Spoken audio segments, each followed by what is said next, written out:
The insistent buzz of her phone, a jarring intrusion at dawn, was almost as unwelcome as the news it carried. "No," Ava whispered into the receiver, her voice a raw rasp, the single syllable a futile attempt to push back the tide of impending disaster. "She can't be." Not now, her mother's familiar cough, now amplified by the sterile silence of the hospital waiting room, echoed in Ava's memory, a grim counterpoint to the doctor's grave pronouncements. The world outside, usually a vibrant tapestry of city sounds, seemed muted, a mere backdrop to the sudden, stark reality of her mother's illness. This was not a request, it was an ultimatum, delivered with the cold, unyielding finality of fate. The opulent mansion, shrouded in the pre-dawn mist, loomed before her, a silent, imposing beast of glass and stone. It wasn't just a house, it was a fortress, a gilded cage for secrets and power. Her mother, the sole provider, the steady anchor in Ava's turbulent life, was now incapacitated, leaving Ava adrift, scrambling to pick up the fractured pieces of their existence. The Maid uniform, a crisp, dark blue with a starched white apron, felt like a costume, an ill-fitting disguise for the fear coiling in her gut. She was a scholar, a dreamer, not a domestic servant, and certainly not a replacement for her mother in the house of a man whose name was whispered in hushed, fearful tones. Every step up the polished marble driveway felt like a descent, a surrender to a life she never envisioned. The air, thick with the scent of expensive lilies and an underlying metallic tang she couldn't quite place, pressed down on her, an invisible weight.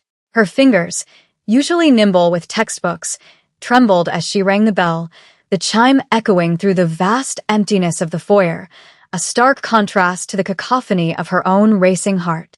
A stern-faced butler, Mr. Alaric, opened the door, his gaze sweeping over her, an unspoken judgment in his cold, gray eyes. "You're late," he stated, his voice a low rumble, devoid of warmth.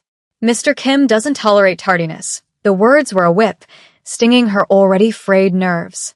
"My mother, she's ill. I'm her daughter, Ava. I'm here to take her place," Ava managed, her voice barely a whisper, a stark contrast to the defiance simmering beneath. She clutched the worn strap of her bag, her knuckles white. This was not just about money. It was about survival, about holding on to the last vestiges of their fractured family. The opulent decor, a dizzying display of gold leaf and antique furnishings, seemed to mock her humble attire, a stark reminder of the chasm between their worlds. The silence stretched, pregnant with unspoken expectations, with the weight of a world she was utterly unprepared for.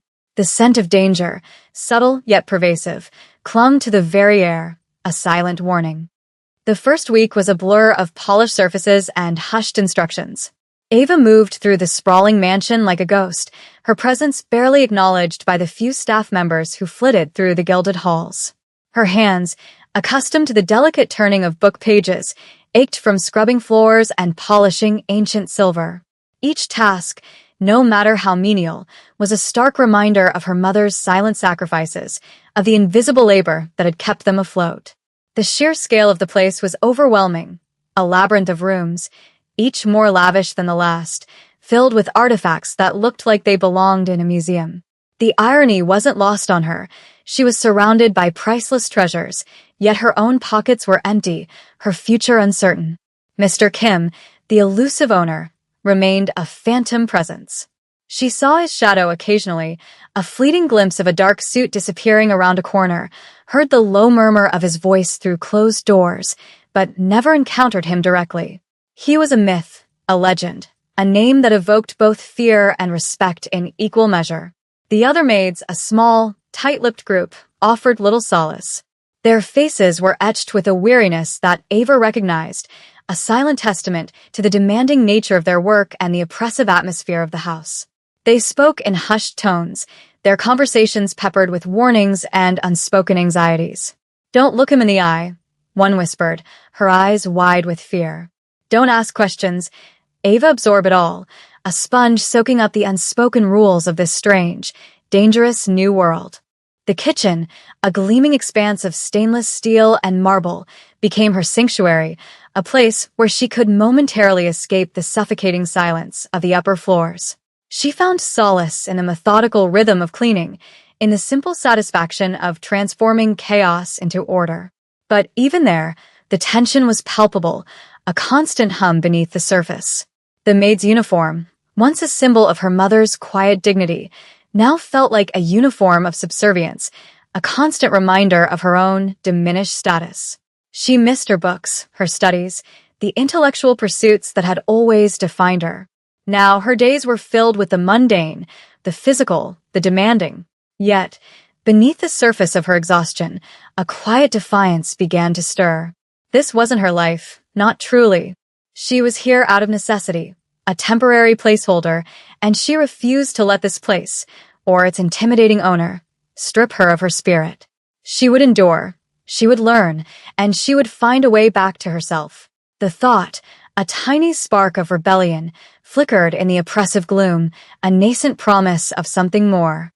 The air in the grand dining room was thick with the scent of roasted lamb and an unspoken tension. Ava, meticulously placing a crystal water glass, felt a prickle on the back of her neck. She knew he was there, even before she saw him. Mr. Kim. He was seated at the head of the impossibly long table, a solitary figure in a perfectly tailored dark suit. His presence was a physical force, a gravitational pull that seemed to absorb all light and sound. He was younger than she expected, perhaps in his late 30s, his features sharp, almost chiseled from stone. His eyes, dark and intense, were fixed on her, an unsettling, unwavering gaze that seemed to pierce right through her. Ava's breath hitched. "You're the new maid," he stated, his voice a low, resonant rumble, a surprising contrast to the almost predatory stillness of his body. It wasn't a question, but a declaration, an assessment. "Ava," she managed, her voice a little too high, a little too shaky. She hated the way her knees wanted to buckle, the way her carefully constructed composure threatened to shatter under his scrutiny. He simply nodded, a slow, deliberate movement. "I understand you're replacing your mother." His tone was devoid of emotion, a flat statement of fact, yet it carried an undercurrent of something she couldn't quite decipher. Pity? Curiosity? Disapproval? She didn't know. "Yes, sir. She's unwell." The words felt inadequate, a pathetic excuse for her intrusion into his perfectly ordered world. He picked up a silver fork, turning it slowly in his fingers, the polished metal glinting in the soft chandelier light. "I prefer punctuality and discretion above all else, Miss Ava. Do you understand?" The question was a challenge, a subtle threat veiled in politeness. "Yes, sir," she replied, her chin lifting almost imperceptibly. She met his gaze for a fleeting moment, a spark of defiance flashing in her eyes before she quickly lowered them. She wouldn't cower, not entirely. He observed her, a flicker of something unreadable in his dark eyes. "Good. Now you may serve." The command was abrupt, a dismissal, and Ava felt a flush creep up her neck. She moved with practiced efficiency, pouring water, serving the untouched dishes, her hands steady despite the tremor in her stomach. The silence in the room was deafening, punctuated only by the clinking of silverware and the occasional rustle of his suit. He ate sparingly, his movements precise, almost ritualistic. She couldn't shake the feeling that she was being observed, analyzed, every gesture scrutinized. It was like being on stage, performing for a solitary, demanding critic. When he finally pushed his plate away, the meal barely touched, Ava felt a wave of relief. "You may clear," he said, his voice flat. As she gathered the dishes, her hand brushed against the crisp linen tablecloth. He was watching her again, his eyes lingering on her hands, then on her face. "Your mother was an excellent maid. Dependable. Quiet." The words were a backhanded compliment, a reminder of her mother's perceived superiority and a veiled warning. Ava paused, her back to him. "My mother is an excellent woman, Mr. Kim," she said, her voice low, but firm. "And she taught me well." She didn't wait for his response, simply continued clearing the table, a silent act of defiance. The air crackled with an unspoken challenge, a subtle power play between the maid and the master. He remained silent, a statue of dark intent, but Ava felt the weight of his gaze until she finally exited the dining room, the heavy doors closing behind her, sealing her off from his enigmatic presence. The encounter had left her rattled, but also, surprisingly, invigorated. She had stood her ground, however subtly, and a tiny sliver of courage had taken root. Days bled into weeks, each one a grueling cycle of labor and silent observation. Ava learned the rhythms of the house, the unspoken rules, the subtle shifts in Mr. Kim's moods. She noticed the way he always left a single, untouched rose in a vase on his desk, the way he lingered by the antique globe in the library, his fingers tracing forgotten coastlines. These small details, incongruous with the ruthless image he projected, began to chip away at the monolithic facade she had built around him. One stormy evening, a sudden power surge plunged the mansion into darkness. Panic, cold and sharp, seized Ava. She fumbled for her phone, its flashlight beam a weak defense against the encroaching gloom. A crash from the library made her jump, her heart hammering against her ribs. She hesitated, fear warring with a strange sense of responsibility. This was his house, his world, and she was, for now, a part of it. Taking a deep breath, she moved towards the sound, her footsteps echoing eerily in the sudden silence. The beam of her flashlight cut through the darkness, illuminating Mr. Kim standing amidst shattered glass and scattered books.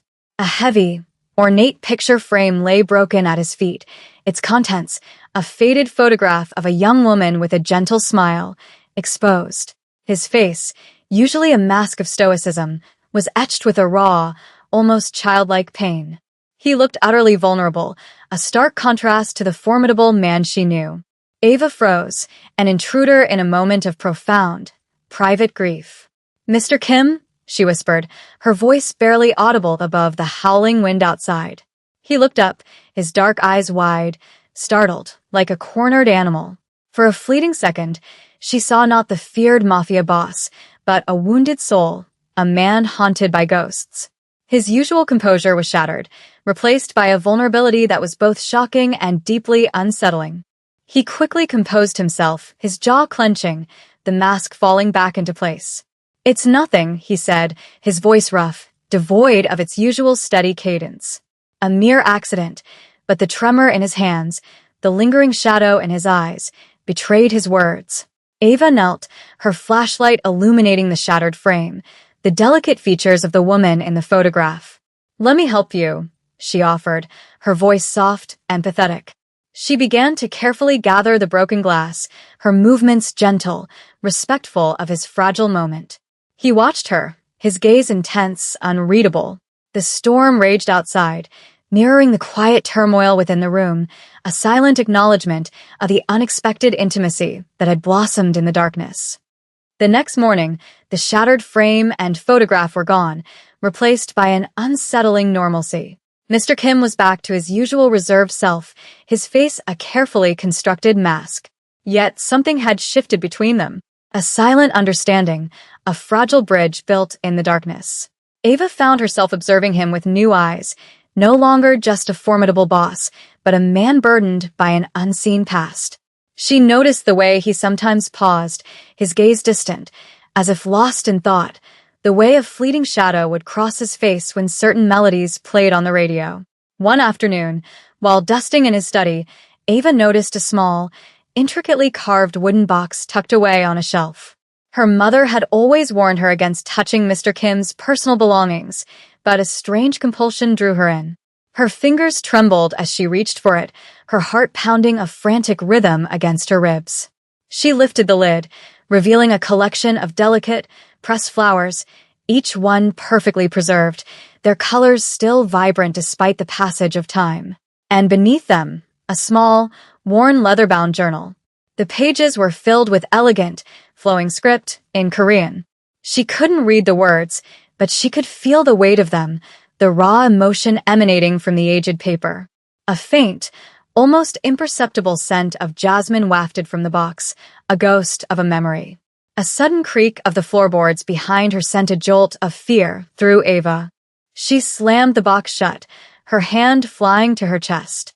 Mr. Kim stood in the doorway, his eyes, dark and piercing, fixed on her.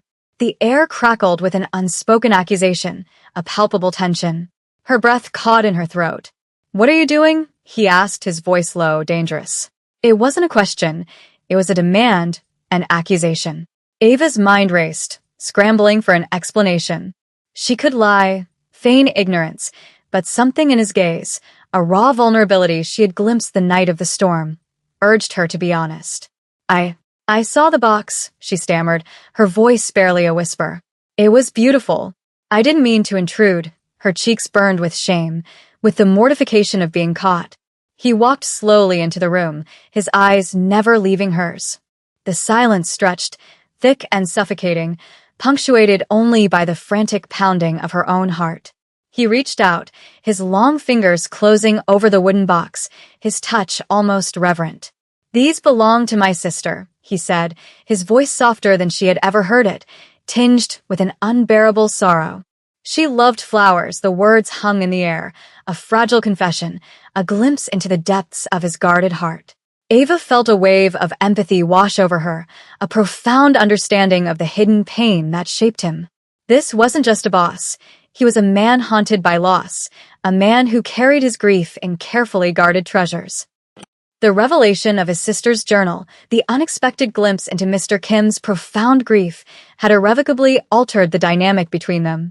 The invisible wall that had separated Master and Maid now had a hairline fracture, a tiny opening through which a fragile understanding could pass. Ava found herself observing him with a new depth of empathy, seeing beyond the cold, ruthless exterior to the wounded man beneath. She noticed the way his gaze would sometimes drift to the small wooden box, a silent testament to his enduring sorrow. One crisp autumn morning, a package arrived for Ava. A heavy box filled with her old textbooks and research papers, sent by a thoughtful friend from her university days. As she unpacked them in her small, sparsely furnished room, a wave of longing washed over her. She missed her studies, the intellectual stimulation, the world of ideas that felt so distant now. A knock on her door startled her. It was Mr. Kim, a rare, almost unprecedented visit to the staff quarters. He stood in the doorway, his usual impassive expression softened by a flicker of something she couldn't quite decipher. His eyes fell on the scattered textbooks, then back to her face. "You're a student," he stated, his voice devoid of judgment, merely an observation. Ava clutched a worn copy of the Odyssey, its pages dog-eared and familiar. "I was. Before my mother got sick." Her voice was laced with a quiet despair, a mourning for a future that seemed to be slipping away. He stepped into the room, his gaze sweeping over the meager furnishings, the stark contrast to the opulence of the main house. "What were you studying?" he asked, his tone surprisingly gentle. "Literature. And ancient history," she replied, a faint spark returning to her eyes as she spoke of her passion. He nodded slowly, a thoughtful expression on his face. "A challenging field," he paused, then continued, his voice low, almost contemplative. "My sister, she was also passionate about history, particularly Korean dynastic history, the shared thread, a delicate connection woven through their disparate lives, hung in the air between them." Ava felt a profound sense of connection, a shared vulnerability that transcended their social divide. He reached into his pocket, pulling out a small, intricately carved silver key. "There's a private library on the 3rd floor. My sister's collection. It's rarely used now." He held out the key, its polished surface gleaming in the morning light. "You may use it." Discreetly, of course. Ava stared at the key, then at his face, her heart thrumming with a mixture of disbelief and gratitude. It was an olive branch, a silent gesture of kindness, a recognition of her worth beyond her role as a maid. It was a lifeline, a bridge back to the intellectual world she so desperately missed. "Thank you, Mr. Kim," she whispered, her voice thick with emotion. "Thank you." A faint, almost imperceptible smile touched his lips, a fleeting glimpse of the man he might have been, had life not hardened him. The library was a sanctuary, a haven of hushed whispers and ancient wisdom. Ava spent every spare moment there, surrounded by the scent of old paper and leather, her fingers tracing the spines of countless books. Mr. Kim's sister's collection was vast and eclectic, a testament to a vibrant, curious mind. Among the historical texts and literary classics, Ava discovered a hidden compartment in one of the antique desks. Inside, nestled amongst yellowed letters and dried flowers, was a small, exquisitely crafted silver locket. It was tarnished with age, but its intricate designs still shone through. As she held it, a strange sense of déjà vu washed over her, a fleeting memory of something she couldn't quite grasp. The locket felt warm in her palm, almost alive. A sudden, sharp sound from downstairs, a loud, angry voice that wasn't Mr. Kim's, shattered the peaceful quiet. Ava quickly tucked the locket into her pocket, her heart pounding. Footsteps pounded up the grand staircase, heavy and urgent. She heard Mr. Kim's voice, sharp and commanding, followed by a woman's shrill, accusatory tone. "You think you can just replace me, Hyun? With a common maid?" The words, laced with venom, pierced through the thick library doors. Ava pressed her ear against the wood, her blood running cold. "She means nothing to me, Alara," Mr. Kim retorted, his voice tight with controlled fury. "She's merely a temporary employee." The words, though meant to protect, stung Ava like a whip. A temporary employee. A common maid. It was a harsh reminder of her place, a stark contrast to the fragile intimacy they had begun to build. Alara. The name resonated with a chilling familiarity, a name whispered in hushed tones by the other maids, a ghost from Mr. Kim's past. Ava peeked through the crack in the door. A stunning woman, impeccably dressed in a scarlet gown, stood in the foyer, her eyes blazing with fury, her gaze fixed on Mr. Kim. She was beautiful, terrifying, and clearly a force to be reckoned with. "Don't lie to me, Hyun," Alara shrieked, her voice echoing through the vast space. "I know what you do. I know your secrets." Mr. Kim's face was a mask of cold fury, but Ava saw the subtle clench of his jaw, the flicker of fear in his eyes. This was not just a romantic rival. This was a dangerous threat, a woman who held power over him. The confrontation escalated, words exchanged like daggers. Ava's stomach churned with a mixture of fear and a strange, protective instinct. She felt a fierce loyalty to Mr. Kim, despite his harsh words, despite the chasm that separated them. This woman, Alara, clearly represented a dark, dangerous past that threatened to consume them all. Ava clutched the locket in her pocket, its cold metal a stark contrast to the burning intensity of the scene unfolding below. She knew, with a certainty that chilled her to the bone, that her quiet life as a maid was over. She was now inextricably entangled in the dangerous web of Mr. Kim's world, a world of secrets, power, and betrayal. The thought was terrifying, but also, strangely, exhilarating. The storm of Alara's return raged through the mansion, leaving a trail of shattered composure and unspoken threats. Ava, retreating to the safety of the library, found herself drawn back to the locket. As she cleaned the tarnished silver, a small, almost invisible clasp gave way, revealing a miniature portrait tucked inside. It was a painting of a young woman, her eyes bright with a mischievous sparkle, a faint scar just above her left eyebrow. The face was hauntingly familiar. It was the woman from the faded photograph in Mr. Kim's library, the one he had mourned in the darkness. It was his sister. And then, a memory, sharp and sudden, pierced through Ava's mind. A childhood accident, a fall from a tree, a small, crescent-shaped scar just above her own left eyebrow. It was a mirror image. The realization hit her with the force of a physical blow. The locket, the scar, the shared love for history, it was too much to be coincidence. Her mother, always so guarded about their past, had mentioned a distant relative, a family branch that had moved to Korea generations ago. Could it be? Could she and Mr. Kim be family? The thought was both electrifying and terrifying. If true, it would unravel everything. The class divide, the power imbalance, the unspoken tension that had simmered between them, all would be transformed. She needed answers, and there was only one person who could give them to her. She found Mr. Kim in his study, his face still etched with the aftermath of Alara's visit, a single glass of amber liquid clutched in his hand. "Mr. Kim," Ava began, her voice trembling slightly but firm. "I need to ask you something." He looked up, his eyes weary, but still sharp. "What is it, Miss Ava?" She held out the locket, its silver gleaming in the lamplight. "This belonged to your sister. I found it in the desk." His gaze softened, a flicker of pain in his eyes as he recognized the heirloom. "Yes, it was hers. And this," Ava continued, her finger tracing the scar above her eyebrow. "Do you see it?"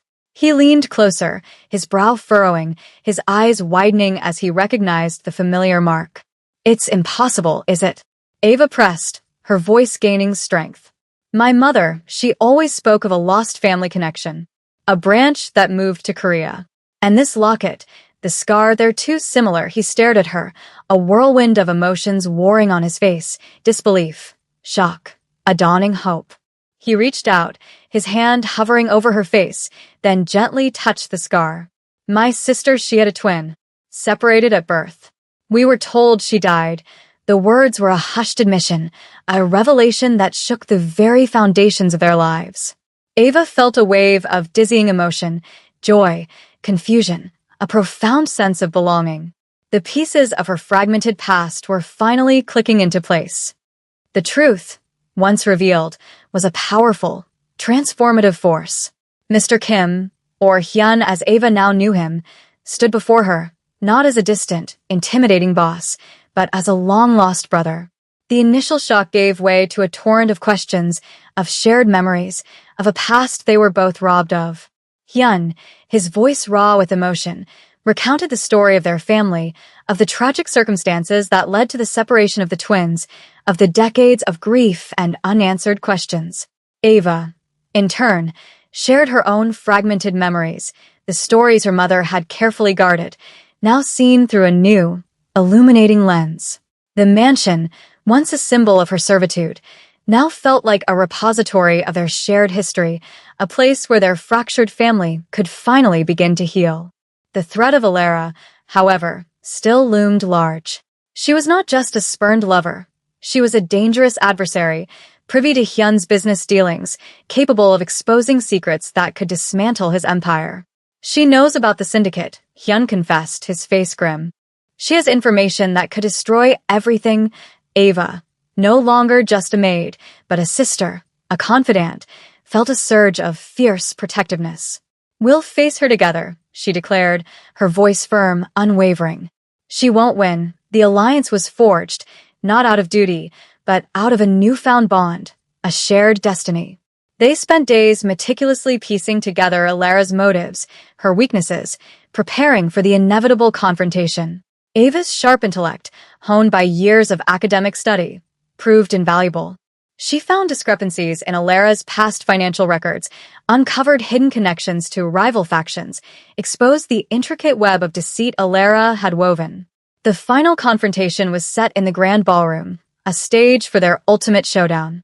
Alara, resplendent in a shimmering black gown, stood poised, a venomous smile playing on her lips. So, the maid has delusions of grandeur, she sneered, her eyes glinting with malice. And you, Hyun, have a penchant for lost causes, but Ava was no longer a shy girl. She stood tall, her gaze steady, the silver locket clutched in her hand. I am not a maid, Alara. I am Ava Kim, and you underestimate us at your peril. She laid out the evidence, piece by damning piece, exposing Alara's treachery, her lies, her attempts to sabotage Hyun's empire.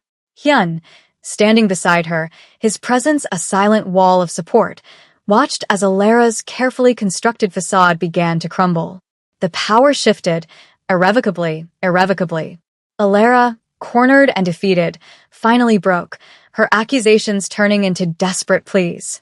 The battle was won, not with violence, but with truth, with the unwavering strength of a reunited family. In the aftermath, the mansion shed its oppressive gloom, bathed in the soft glow of a new beginning. Alara was gone, her threats neutralized, her power diminished. The syndicate, once a shadow hanging over Hyun's life, was brought to heel, its operations streamlined, its darker elements purged. Hyun, no longer a solitary figure burdened by secrets, embraced his newfound family with a warmth Ava had never thought possible. Their mother, after a long and arduous recovery, was finally home, her eyes bright with tears as she embraced her long-lost son and daughter. The reunion was cathartic, a cleansing balm for decades of unspoken grief and longing. Ava, no longer a maid, but a partner in her brother's legitimate ventures, thrived. She enrolled back in university, pursuing her studies with renewed vigor, her intellect now sharpened by the crucible of her experiences. She helped Hyun establish a foundation in their sister's name, dedicated to fostering education and preserving cultural heritage, a living testament to the dreams they had both shared. The scars of their past remained, etched into their hearts, but they were no longer symbols of pain, but of resilience, of survival, of the enduring power of love. The old mansion, once a cold fortress, transformed into a vibrant home, filled with laughter, with shared meals, with the quiet joy of a family finally whole.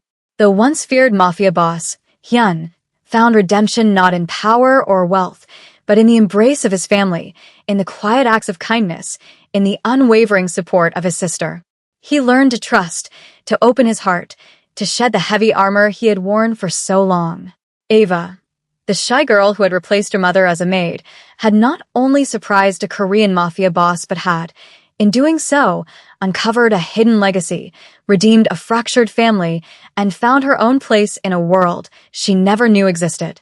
The final uplift was not just about love redeeming even the bloodstained, but about the quiet courage of a woman who dared to stand tall, to seek truth, and to forge a future where family, hope, and love reigned supreme.